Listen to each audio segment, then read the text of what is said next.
My name's Cathy Turn and I'm the Chief Executive of Healthwatch Redbridge.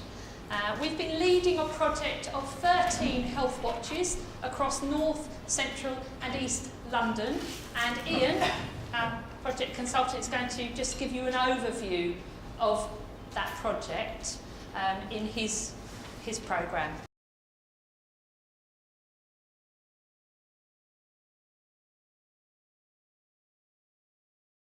We've delivered the enter and view training to people with communication impairments, delivered the mystery shopping training. So we conducted 5 enter and view visits, and we completed the reports, which you're going to see in a second. So we're going to be talking about the findings from the reports. This is for the North Middlesex Hospital, Royal Free, Homerton and Whipps Cross.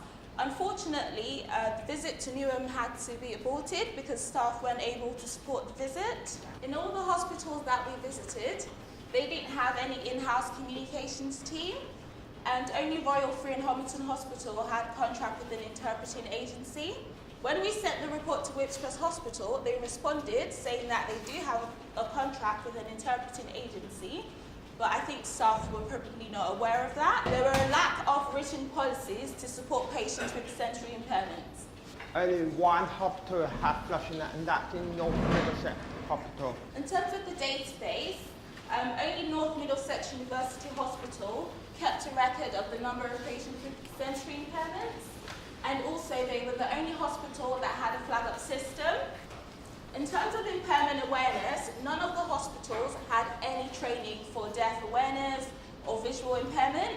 And to show the importance of impairment awareness, when we went to Newham Hospital and the 2 volunteers went to the receptionist wasn't able to communicate with them. None of the hospital had any plan in place of how to communicate with deaf patients when they go into CT scan or MRI scan. One hospital in one thing, with Queen Hospital, they actually use pages in outpatient. It's very useful.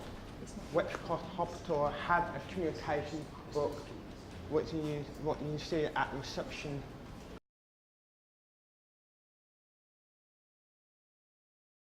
Okay, so based on the accessible information standard, NHS health social care organisations need to make sure that they're recording the patient's needs in a set way.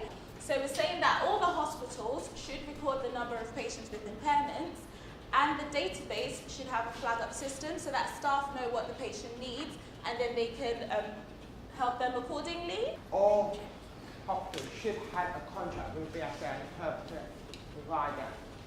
Communication books should be available in reception. Pages are rolled out. A reduction in relying on family members and care work training. All staff members should receive deaf awareness training, visual impairment and disability equally training. In terms of the policies and procedures, the hospitals need to ensure that they have this in place for supporting patients.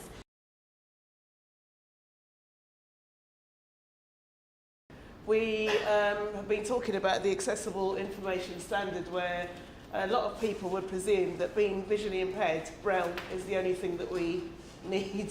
It was virtually impossible for a lot of the people to get their head around the room that I couldn't read Braille.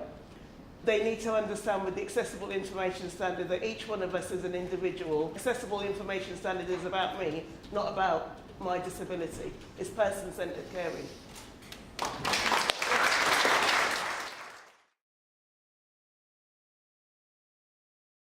I've been invited here today to talk to you about what happened when Healthwatch Redbridge came to look at Queen's Emergency Department. What we were being told was that we just didn't communicate well. We also didn't make it easy for our deaf patients to communicate with us. Just because a patient is blind doesn't mean they read Braille. Just because a patient is deaf doesn't mean that we should assume what they actually need. We should ask them. So some of the things that we did about it and that we're continuing to do about it, we produced a 6-month work plan of the things that we wanted to get done. And we've come up with a bespoke hospital communication book. We commissioned deaf awareness training. So we did it as a pilot initially. We did 3 sessions. We made it just for our reception staff. It was so successful that the Trust has now invested quite a significant amount of money in providing that for the next 12 months. Somebody talked about the buzzers and the pagers. So we have those at Queen's. Queen's Hospital is like many other NHS hospitals in that we are not set up for the visual fire alarm. To try to implement that in Queen's Hospital would be a lot of money. But what we can do is we can use the pagers. We're also exploring remote British Sign Language provision.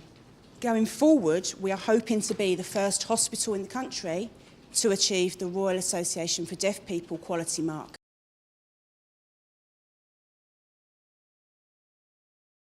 $1 million missed appointments last year in the NHS alone because of people experiencing communication barriers.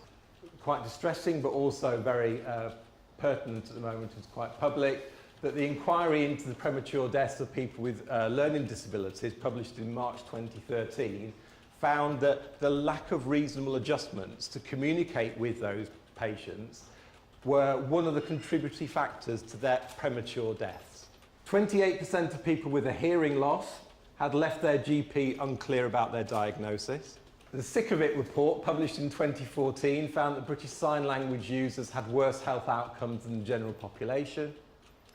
And the misdiagnosis and poor health of BSL users was costing the NHS £30 million a year. It cuts across several bits of legislation, one of which is the Equalities Act, which became law in 2010. And also the Act is explicit around the provision of information in accessible formats. Many professional bodies and regulators include support and communication as part of their codes of conduct. The standard needs to be considered as part of the NHS's quality delivery system too. So it makes it a statutory and mandatory requirement. The service user groups that it applies to, individuals with any form or type of disability or impairment that affects their ability to read or receive information. So, in terms of implementation, the first one is having each agency having a policy of what they're going to do around the standard.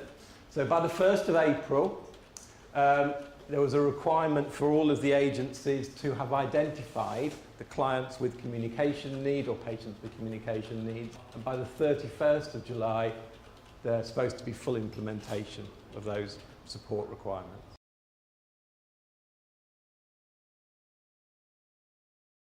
I wanted to open it up to discussion now to work out, identify some of the challenges that the agencies in this room are having doing this. It's not about apportioning blame. And then work out how the Healthwatch agencies here could play a role in supporting you. So we have now found out that in Redbridge, the big word offer interpreting services. We didn't know anything about them. Nobody had told us. Redbridge CCG hadn't told us. And when she spoke to them, they said, oh, yes, you have an account with us. Oh, have we? We hadn't been told. So we are there on knowing who we can go to. But what we would like is training. Let us know as community reps how well we're doing. We're really interested to know, are we doing well?